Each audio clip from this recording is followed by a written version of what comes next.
ওকে, আমরা এই এপিসোডে দেখব যে উইন্ডো বা ডকুমেন্টের সাথে যে রিলেটেড যে ইভেন্টসগুলো আছে, তো যে কোয়েরি ইভেন্টস যদি লিখে আমরা সার্চ করি তাহলে আমরা এখানে দেখতে পাবো যে কোয়েরির ইভেন্টসগুলো।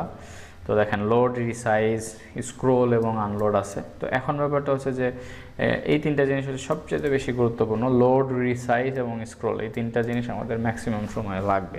তো উইন্ডো যখন লোড করা হবে তখন কি ঘটবে, উইন্ডো রিসাইজ করা হলে কি ঘটবে এবং উইন্ডো স্ক্রোল করা হলে কি ঘটবে। তো চলেন আমরা এটা দেখে আসি। তো এখন দেখেন যেটা হয় সেটা হচ্ছে যে আমরা বেসিক্যালি যেভাবে লিখবো সেটা হলো যে উইন্ডো এইভাবে, হ্যাঁ আমরা উইন্ডোকে ধরলাম, উইন্ডো ডট অন লোড এইভাবে লিখতে হবে। আসলে উইন্ডো ডট অন লোড করা হলে একটা ফাংশন ঘটবে। সে ফাংশনটা কি? ফাংশন মনে করেন যে কনসোলে একটা বসে যাবে, লগ বসে যাবে, সেটা হচ্ছে যে উইন্ডো লোডেড। তো উইন্ডো ডট অনলোড এই ফাংশনটা কাজ করবে হচ্ছে প্রিলোডার তৈরি করার সময়। আমরা অলরেডি দেখছি জাভাস্ক্রিপ্টে কীভাবে প্রিলোডার তৈরি করে। তো যখন ধরেন একটা প্রিলোডার আছে, তো প্রিলোডার থাকার পরে যখন কি হবে, উইন্ডো লোড হয়ে যাবে, তখন প্রিলোডারটা হাইড হয়ে যাবে। এইরকম জাভাস্ক্রিপ্টে আমরা করছিলাম। তো এখন আমরা ধরেন এই যে উইন্ডো যখন লোড হয়ে যাবে তখন এই যে উইন্ডো লোডেড, মানে উইন্ডো লোড হইতে কিন্তু ম্যাক্সিমাম সময় লাগে, অনেক সময় দেখেন এই যে লোড হতে সময় লাগতেছে। এবং যখন আপনি মানে ভারী কোনো ওয়েবসাইটে যাবেন বা একটা রিয়েল ওয়েবসাইটে যাবেন তখন কিন্তু উইন্ডো লোড হইতে 1-2 সেকেন্ড 3 সেকেন্ড সময় লাগবে। আচ্ছা, তো ওই ধরেন সবগুলা এলিমেন্ট লোড হয়ে যাওয়ার পরে আপনার এই ফাংশনটা এক্সিকিউট করবে। এটা হচ্ছে উইন্ডো ডট লোডের কাজ। এবং উইন্ডো ডট রিসাইজ আসলে কেমন কাজ করে, উইন্ডো ডট অন রিসাইজ। এখন উইন্ডো রিসাইজ করা হলে কি হবে দেখেন, উইন্ডো রিসাইজ করা হলে কনসোল লগে বসে যাবে হচ্ছে উইন্ডো রিসাইজড। এখন উইন্ডো রিসাইজড করা হলে ম্যাক্সিমাম যে আমাদের এই কাজটা করা লাগবে সেটা রেসপন্সিভ যখন আমরা করতে যাব তখন। তো দেখেন এই যে উইন্ডো রিসাইজ মানে উইন্ডোর যখন আপনি স্ক্রিন ছোটো বড় করবেন তখন এই যে দেখেন উইন্ডো রিসাইজ করা হলে যে কনসোলে কিন্তু বাড়তেছে। এই যে যতবার রিসাইজ করবো মানে অল্প একটু রিসাইজ হইলেও একবার সে রান করবে। তো এই পর্যন্ত সময় আসতে দেখেন 155 বার সেই ফাংশনটা এক্সিকিউট করছে উইন্ডো ডট রিসাইজ। তাহলে এই যে দেখেন আমরা যেটা করতে পারি সেটা হলো উইন্ডো ডট রিসাইজ করলে আমরা কি করতে পারি, আমরা উইন্ডোর উইডটাকে ধরেন একটা কাজ করতে পারি। সেটা হলো যে যদি একটা কন্ডিশন ইউজ করতে পারি যে যদি উইন্ডোর উইড যদি মনে করেন 992 নিচে চলে আসে তাহলে কোনো একটা সেকশনে কিছু একটা মিসিং হয়ে যাবে বা কোনো একটা সেকশনের লেআউট চেঞ্জ হয়ে যাবে, এরকম কাজ করতে পারি আমরা। তো ফার্স্ট অফ অল দেখেন উইন্ডো রিসাইজ করা হলে এখন উইন্ডোর আমরা যদি ধরেন লেট উইন্ডো উইথ, এটা একটা ভ্যারিয়েবল নিলাম আর কি, হ্যাঁ। তো সাপোজ ধরেন দিস ডট উইথ, যদি আমরা উইন্ডো উইথ যদি হিসাব করতে চাই তো সেক্ষেত্রে ইনার উইথ আছে এবং জাস্ট উইথ আছে। তো দেখেন এখানে যদি আমরা কনসোল লক করি তাহলে কি হয়, এর ভেতরে কিছু আছে কি না আমরা একটু দেখি উইন্ডো উইথের ভিতরে। তো দিস ডট উইথ, দিস বলতে আসলে কি বোঝাচ্ছে, উইন্ডো, এটাকে বোঝাচ্ছে। এবং উইন্ডোর উইথ আসলে কত, উইন্ডোর উইথ ফাংশন ইউজ করলাম আমরা এখানে। তো এটা এই দেখেন দেখা যাচ্ছে কিন্তু যখন এখন আছে কত 864, এরপরে যদি আমরা এই দেখেন এখানে 864, এখানেও 864।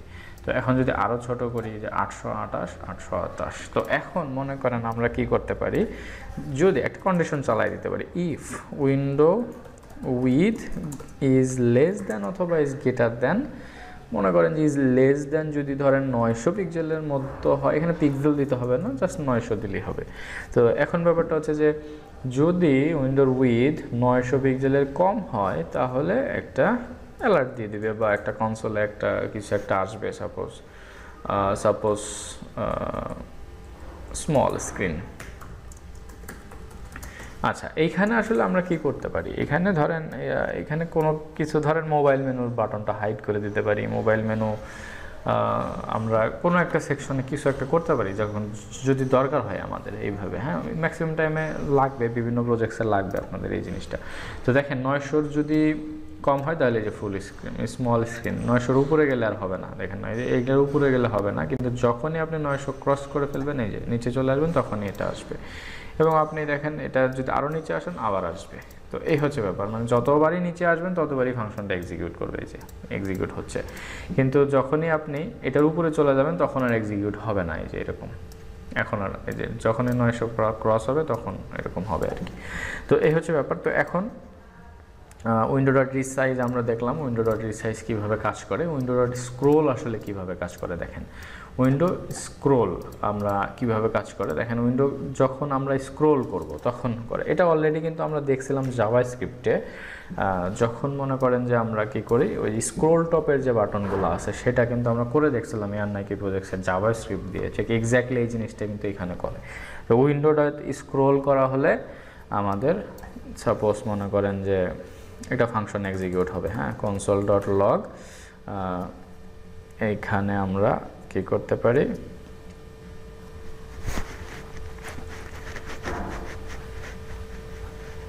ওকে, এখানে আমরা সাপোজ স্ক্রোলড যে কোনো কিছু একটা লিখতে পারি আর কি, হ্যাঁ।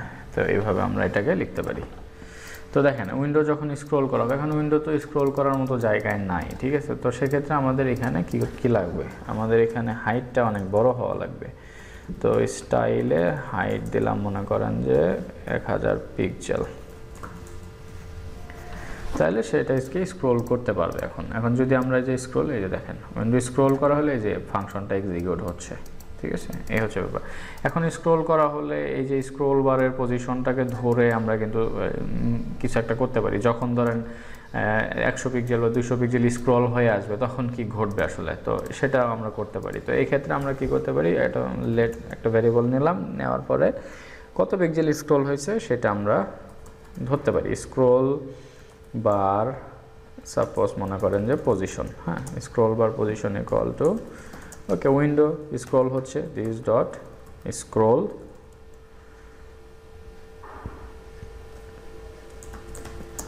স্ক্রোল টপ, অর্থাৎ টপ থেকে কতটুকু স্ক্রল হয়েছে সেটা আমরা এখানে ধরতে পারি। এখন ধরেন এই যে স্ক্রোল বার পজিশন, এটাকে যদি আমরা ধরি এই জায়গাটাতে, তাহলে এর ভিতরে কি আছে, যতটুকু স্ক্রল করা হয়েছে এর ভ্যালুটা আছে। তো দেখেন এই যে ভ্যালুটা কিন্তু এখানে আছে। তো এই যে যতবার স্ক্রল করবো, এই যে এখন 164 লাস্ট আইটেম, এরপরে আবারও যদি যাই তাহলে এই যে 228। তো যখনই ধরেন আমরা এখানে কন্ডিশন চালাই দিতে পারি যে যখনই স্ক্রল করে এই স্ক্রল বারের পজিশনে ভ্যালু 200-র উপরে চলে আসবে, তখন আমাদের স্ক্রল বার মানে স্ক্রল টু টপ যে বাটনটা থাকবে সেখানে সেই বাটনটা ভিজিবল হবে। এরপরে আমরা যেটা জাভাস্ক্রিপ্টে আমরা অলরেডি করছিলাম আর কি, সেই এক্স্যাক্ট সেম জিনিসটা। ওকে, এখন আমাদের যে আনলোড যে মেথডসটা, এটা আসলে উইন্ডো লোড করার আগে, বা ধরেন আপনি কোনো একটা জায়গায় আসেন এবং ওই পেজ থেকে লিভ নেবেন, সাপোজ ধরেন নতুন একটা ট্যাব ওপেন করবেন বা কিছু একটা টাইপ করবেন, তখন আসলে কাজ করে। তো এই আনলোড মেথডটা আসলে বা আনলোড ইভেন্টসটা ডেপ্রিকেটেড হয়ে গেছে, এবং আনলোড ইভেন্টসটা যে কোয়ারির আপডেটেড ভার্সনগুলোতে এটাকে রিমুভ করে দেওয়া হয়েছে। আমরা যদি দেখেন যে কোয়ারি আনলোড, ওকে, যে কোয়ারি আনলোড যদি আমরা ইউজ করি, ওকে, যে কোয়ারি আনলোড যদি সার্চ করি তাহলে আমরা যে আনলোড এখানে পাবো। দেখেন এখানে কি বলছে, দ্য আনলোড মেথড ওয়াজ ডেপ্রিকেটেড।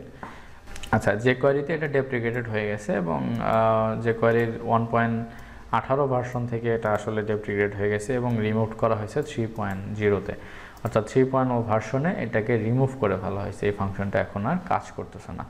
ওকে, তো এখন ব্যাপারটা হচ্ছে যে আমরা কিন্তু আমাদের প্রয়োজনীয় যে ইভেন্টসগুলো আছে এগুলো সবগুলো শিখে ফেললাম। আমাদের যে কোয়ারিতে এখন যতগুলো ইভেন্ট আসুক না কেন এগুলো আমরা কাজ করতে পারবো। এখন হলো আমরা যেটা করব সেটা হচ্ছে যে কোয়ারির ফাংশনগুলোকে, কমন যে ফাংশনগুলো আছে, যেরকম আমরা কোনো একটা এলিমেন্টকে যদি হাইড করতে চাই, স্লাইড করতে চাই, বা কোনো একটা এলিমেন্টকে ফেড ইন বা অ্যানিমেশন করতে চাই, এই জিনিসগুলো আমাদের এখন শিখতে হবে। তো আমরা মোটামুটিভাবে ইভেন্টসগুলো কভার করে ফেললাম, এবং নেক্সট স্টেপে আমরা ফাংশনসগুলো শেখা শুরু করবো। যে